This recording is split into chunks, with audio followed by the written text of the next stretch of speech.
आदरणीय नमन स्वीकार करें पंकज प्रकृति का। आज का प्रश्न है, हिंदू त्योहारों के 2 दिन होने को लेकर उलझन क्यों होती है?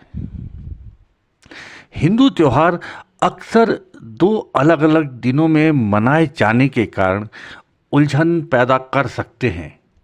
इसके पीछे मुख्य कारण हिंदुओं का सूर्य चंद्र कैलेंडर, जिसे पंचांग भी कहते हैं, और केवल सौर कैलेंडर के प्रयोग के बीच का अंतर है।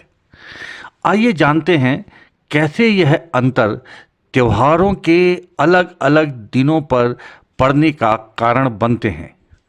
पर उसे समझने से पूर्व हमें पंचांग क्या है उसे समझना पड़ेगा। पंचांग एक पत्रिका होती है जो समय विभाजन को समझने में मदद करती है। समय को 5 अंगों में विभाजित किया गया है और वो 5 अंग हैं: वार, तिथि, नक्षत्र, योग और करण। भारतीय पंचांग चांद्र सौर प्रकृति के होते हैं, अर्थात इसमें चंद्रमा और सूर्य दोनों की गतियों के आधार पर समय की गणना होती है। सभी हिंदू पंचांग काल गणना के एक समान सिद्धांतों और विधियों पर आधारित होते हैं, किंतु मासों के नाम, वर्ष का आरंभ आदि की दृष्टि से कुछ अलग हो सकते हैं। भारत में प्रयुक्त होने वाले प्रमुख पंचांग हैं विक्रमी पंचांग। यह उत्तरी, पश्चिमी और मध्य भारत में प्रचलित है। तमिल पंचांग दक्षिण भारत में अधिक प्रचलित है। बंगाली पंचांग बंगाल तथा कुछ अन्य पूर्वी भागों में प्रचलित है। मलयालम पंचांग यह केरल में प्रचलित है और एक सौर पंचांग है। हिंदू पंचांग का उपयोग भारतीय उपमहाद्वीप में प्राचीन काल से होता आ रहा है और आज भी भारत और नेपाल सहित कंबोडिया, लाओस, थाईलैंड, बर्मा और श्रीलंका में प्रयुक्त होता है।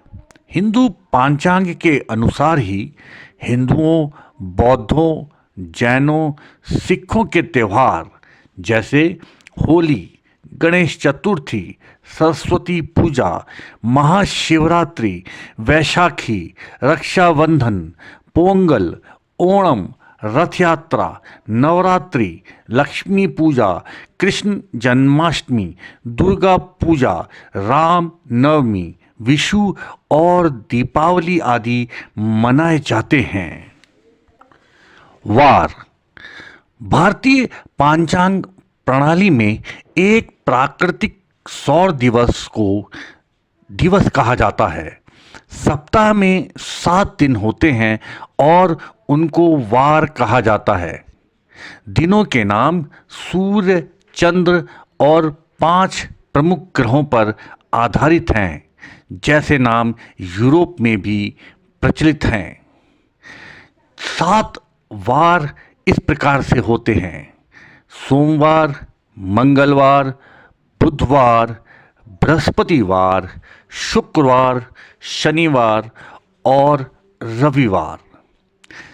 तिथि हिंदू पंचांगों में मास, माह व महीना चंद्रमा के अनुसार होता है। अलग अलग दिन पृथ्वी से देखने पर चंद्रमा के भिन्न भिन्न रूप दिखाई देते हैं। जिस दिन चंद्रमा पूरा दिखाई देता है उसे पूर्णिमा कहते हैं। पूर्णिमा के उपरांत चंद्रमा घटने लगता है और अमावस्या तक घटता रहता है। अमावस्या के दिन चंद्रमा दिखाई नहीं देता और फिर धीरे धीरे बढ़ने लगता है और यह 14 व 15 दिनों में बढ़कर पूरा हो जाता है। इस प्रकार चंद्रमा के चक्र के 2 भाग हैं। एक भाग में चंद्रमा पूर्णिमा के उपरांत अमावस्या तक घटता है। इस भाग को कृष्ण पक्ष कहते हैं। इस पक्ष में रात के आरंभ में चांदनी नहीं होती है। अमावस्या के उपरांत चंद्रमा बढ़ने लगता है। अमावस्या से पूर्णिमा तक के समय को शुक्ल पक्ष कहते हैं। पक्ष को साधारण भाषा में पखवाड़ा भी कहा जाता है। चंद्रमा का यह चक्र जो लगभग 29.5 दिनों का है, चंद्रमास व चंद्रमा का महीना भी कहलाता है। दूसरे शब्दों में एक पूर्ण चंद्रमा वाली स्थिति से अगली पूर्ण चंद्रमा वाली स्थिति में 29.5 का अंतर होता है। चंद्रमास 29.5 दिवस का है। यह समय 30 दिवस से कुछ घटकर है। इस समय के तीसरे भाग को तिथि कहते हैं। इस प्रकार एक तिथि एक दिन से कुछ मिनट घटकर होती है। पूर्ण चंद्रमा की स्थिति जिसमें चंद्रमा संपूर्ण दिखाई देता हो, आते ही पूर्णिमा तिथि समाप्त हो जाती है और कृष्ण पक्ष की पहली तिथि आरंभ हो जाती है। दोनों पक्षों में तिथियां 1 से 14 तक बढ़ती हैं और पक्ष के अंतिम तिथि अर्थात 15वीं तिथि पूर्णिमा व अमावस्या होती है। तिथियों के नाम निम्न हैं: पूर्णिमा, प्रतिपदा, द्वितीया, तृतीया, चतुर्थी, पंचमी, षष्ठी, सप्तमी, अष्टमी, नवमी, दशमी, एकादशी, द्वादशी, त्रयोदशी, चतुर्दशी और अमावस्या। माह के अंत में 2 प्रचलन हैं। कुछ स्थानों पर पूर्णिमा से माह का अंत करते हैं और कुछ स्थानों पर अमावस्या से। पूर्णिमा से अंत होने वाले माह पूर्णिमांत कहलाते हैं और अमावस्या से अंत होने वाले माह अमावस्यांत कहलाते हैं। अधिकांश स्थानों पर पूर्णिमांत माह का ही प्रचलन है। चंद्रमा के पूर्ण होने की सटीक स्थिति सामान्य दिन के बीच में भी हो सकती है और इस प्रकार अगली तिथि का आरंभ दिन के बीच भी हो सकता है। नक्षत्र तारामंडल में चंद्रमा के पथ को 27 भागों में विभाजित किया गया है। प्रत्येक भाग को नक्षत्र कहा गया है। दूसरे शब्दों में चंद्रमा के पथ पर तारामंडल का 13 अंश 20 मिनट का एक भाग नक्षत्र है। हर भाग को उसके तारों को जोड़कर बनाई गई एक काल्पनिक आकृति के नाम से जाना जाता है। योग और करण चंद्रमा और सूर्य दोनों मिलकर जितने समय में एक नक्षत्र के बराबर दूरी कोण तय करते हैं उसे योग कहते हैं, क्योंकि ये चंद्रमा और सूर्य की दूरी का योग है। ज्योतिष में ग्रहों की विशेष स्थितियों को भी योग कहा जाता है। वह एक भिन्न विषय है। इस एक तिथि का आधा भाग करण है। आइए हम अपने प्रश्न पर लौटते हैं। ईस्वी संवत 2024 में दीपावली 31 अक्टूबर और 1 नवंबर दोनों दिन पड़ेगी। इसका अर्थ है इस दिन चंद्रमा काल की शुरुआत दोपहर 3:52 पर होगी और इसकी समाप्ति 1 नवंबर शाम को 6:16 पर होगी। यानी दीपावली का त्योहार 2 दिन चलेगा। आपको लगेगा चंद्रमा काल या दिवस 24 घंटे से अधिक है। जबकि सौर दिवस 24 घंटे ही होता है। आइए इसके कारण को समझें। चंद्रमा की बदलती गति। चंद्रमा की गति एकदम स्थिर नहीं होती है। वह अपने अंडाकार कक्ष में पृथ्वी के चारों ओर परिक्रमा करता है। इसलिए कभी कभी वह तेजी से चलता है और कभी कभी धीरे। इसके कारण प्रत्येक चंद्र तिथि की अवधि में भिन्नता होती है। चंद्र तिथि का परिवर्तन। चंद्र तिथियां सौर दिनों की तरह निश्चित नहीं होती। एक चंद्र तिथि 20 से 26 घंटों तक लंबी हो सकती हैं, जो चंद्रमा की गति पर निर्भर करती हैं। अमावस्या तिथि की लंबाई। अमावस्या तिथि में विशेष रूप से बदलाव अधिक हो सकता है, क्योंकि यह चंद्रमा और सूर्य की ज्यामितीय स्थिति पर निर्भर करती है। इसके चलते अमावस्या का आरंभ और अंत किसी सौर दिन से अधिक भी हो सकता है। सौर और चंद्र समय की भिन्नता। चंद्र तिथि और सौर दिन एक दूसरे से मेल नहीं खाते। सौर दिन लगभग 24 घंटे का होता है, लेकिन चंद्र तिथि इस मानक पर नहीं चलती। यही कारण है कि चंद्र तिथियां सौर्य समय के साथ साथ एक दिन से दूसरे दिन में परिवर्तित होती है।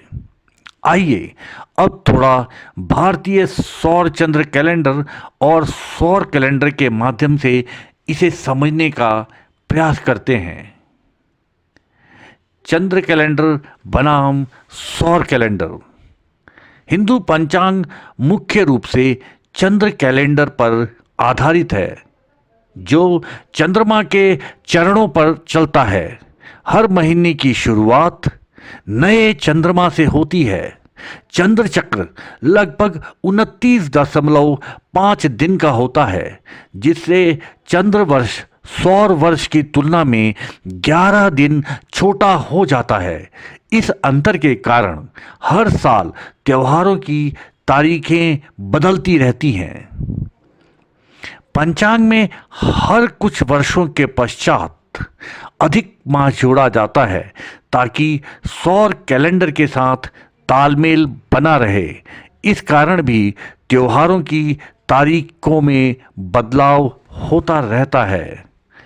समय क्षेत्र टाइम जोन के अंतर। हिंदू त्योहारों की गणना विशेष खगोलीय घटनाओं जैसे तिथि की शुरुआत या समाप्ति के आधार पर की जाती है, जो विभिन्न स्थानों पर अलग अलग समय हो सकती है। अगर कोई तिथि देर रात या सुबह के समय शुरू होती है, तो अलग अलग क्षेत्रों में त्योहार का दिन अलग अलग हो सकता है। जैसे एक क्षेत्र में त्योहार एक दिन पहले मनाया जा सकता है, जबकि दूसरे क्षेत्र में अलग दिन। व्याख्या में भिन्नता। अलग अलग समुदायों या परंपराओं में पंचांग के नियमों और दिशा निर्देशों की अलग अलग व्याख्या होती है। जैसे कुछ लोग सूर्योदय से सूर्योदय तक की पद्धति को मानते हैं, जबकि कुछ प्रमुख पूजा के शुभ मुहूर्त समय को प्राथमिकता देते हैं, भले ही वह रात में ही क्यों न हो। इससे एक ही समुदाय में अलग अलग प्रथाएं देखने को मिल सकती हैं। उदाहरण के लिए भारत में कुछ त्यौहार दक्षिण भारत में एक दिन पहले और उत्तर भारत में एक दिन बाद मनाए जाते हैं, क्योंकि वहाँ स्थानीय परंपराओं की अलग व्याख्या होती है। पूर्ण या आंशिक तिथि को प्राथमिकता। कुछ त्यौहार जैसे एकादशी और महाशिवरात्रि विशेष तिथियों पर ही मनाए जाते हैं। अगर तिथि 2 दिन में फैली हो तो लोग अलग अलग दिनों पर त्यौहार मनाते हैं। एक तरफ कुछ लोग पहले मनाते हैं, वहीं अन्य लोग उस दिन मनाते हैं जब तिथि का अधिकांश हिस्सा दिन में होता है। उदाहरण के लिए, अगर तिथि एक दिन की रात से शुरू होकर अगले दिन की दोपहर तक रहती है, तो कुछ समुदाय पहले दिन मनाएंगे, जबकि कुछ लोग अगले दिन, जब तिथि दिन में अधिक समय तक रहती है, तब त्योहार मनाना पसंद करते हैं। ज्योतिषी और क्षेत्रीय परंपराएं। पंचांग में 5 अंग, तिथि, वार, नक्षत्र, योग और करण होते हैं, जिन्हें त्योहारों के सबसे शुभ समय को निर्धारित करने के लिए प्रयोग किया जाता है। स्थानीय ज्योतिषीय मान्यताओं, परंपराओं और रिवाजों का इन निर्णयों पर प्रभाव पड़ता है, जिससे अलग अलग क्षेत्रों और समुदायों में त्योहारों की तिथियों में अंतर हो सकता है। विभिन्न क्षेत्र अलग अलग पंचांग अंगों को प्राथमिकता देते हैं, जिससे त्योहार के समय और उसकी तिथि में अंतर हो सकता है। जैसे करवा चौथ चंद्रमा के उदय पर आधारित होती है, जबकि अन्य त्योहार तिथि के समापन पर आधारित हो सकते हैं। अब प्रश्न उठता है, प्राचीन सभ्यताएं चंद्र आधारित कैलेंडर का प्रयोग क्यों करते थे? प्राचीन सभ्यताएं चंद्र आधारित कैलेंडर का उपयोग मुख्यतः इसलिए करती थीं क्योंकि चंद्र चक्र का स्पष्ट अवलोकन, चंद्रमा का चक्र पूर्णिमा से अमावस्या तक स्पष्ट और नियमित था, जिससे लोग इसे आसानी से देख सकते थे।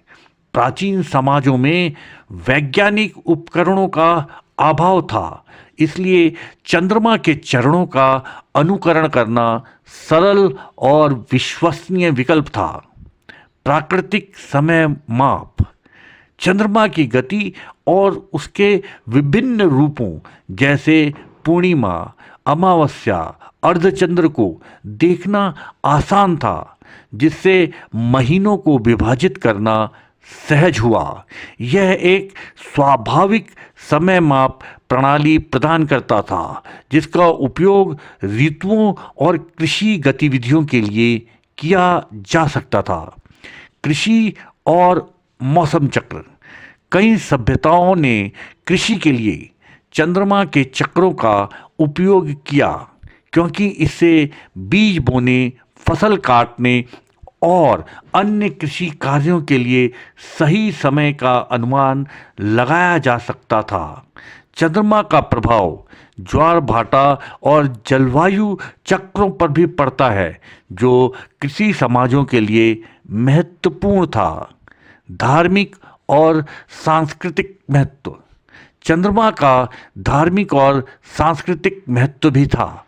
कई सभ्यताओं ने अपने पर्व और त्योहारों को चंद्रमा के चक्रों के अनुसार मनाया।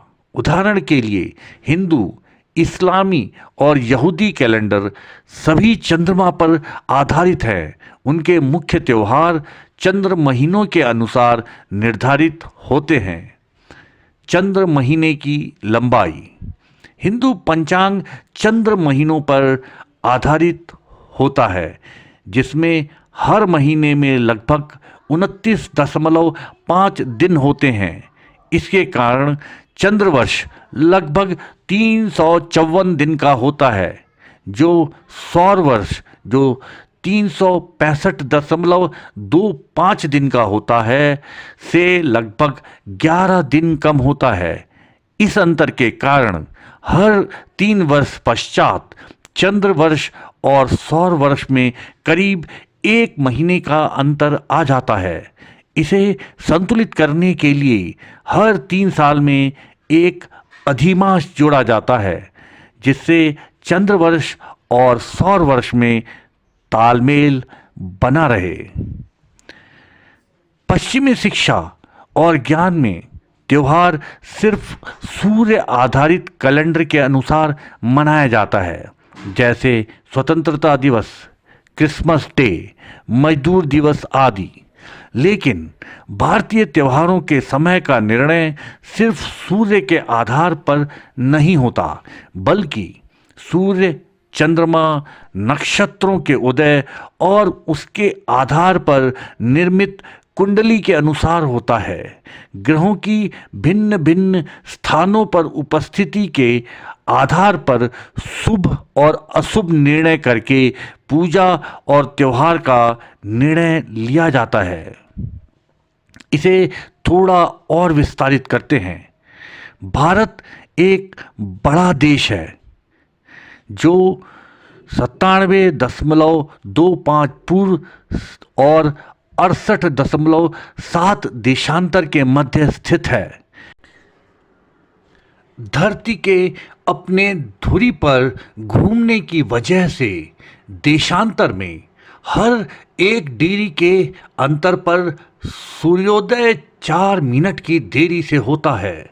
भारत का फैलाव पृथ्वी पर 29 डिग्री देशांतर है, इसलिए भारत के सुदूर अरुणाचल और गुजरात के अंतिम भूभाग के मध्य सूर्योदय का अंतर 116 मिनट का होता है, अर्थात लगभग 2 घंटे। अब सूर्योदय, चंद्रोदय और 27 नक्षत्रों में से कौन सा नक्षत्र पूर्व में उदित हो रहा है, उसके आधार पर अलग अलग स्थानों पर त्योहारों और पूजाओं का समय निकाला जाता है। देशांतर में विविधता के कारण एवं चंद्रोदय पर आधारित होने के कारण त्योहारों में दिनों को लेकर असमंजस की स्थिति उत्पन्न हो सकती है। इस असमंजस का मुख्य कारण है हमारी शिक्षा पश्चिमी ज्ञान धारा में हुई है और भारतीय त्योहार भारतीय ज्ञान धारा के अनुसार आते हैं। ज्ञान कोई भी बुरा नहीं है, पश्चिमी ज्ञान धारा का प्रयोग करें, साथ ही भारतीय ज्ञान धारा को भी समझने का प्रयास करिए। पश्चिम ज्ञान धारा प्रयोग एवं अनुसंधान पर आधारित है, जबकि भारतीय ज्ञान धारा अनुभव और गहन दर्शन पर आधारित है। ज्ञान मानव के प्रयोग के लिए है, अहंकार निर्मित करने के लिए नहीं है। इति आज के लिए इतना ही। आपके उत्तम मानसिक और शारीरिक स्वास्थ्य की कामना करने वाले पंकज प्रकृति को आज्ञा दीजिए। प्रणाम।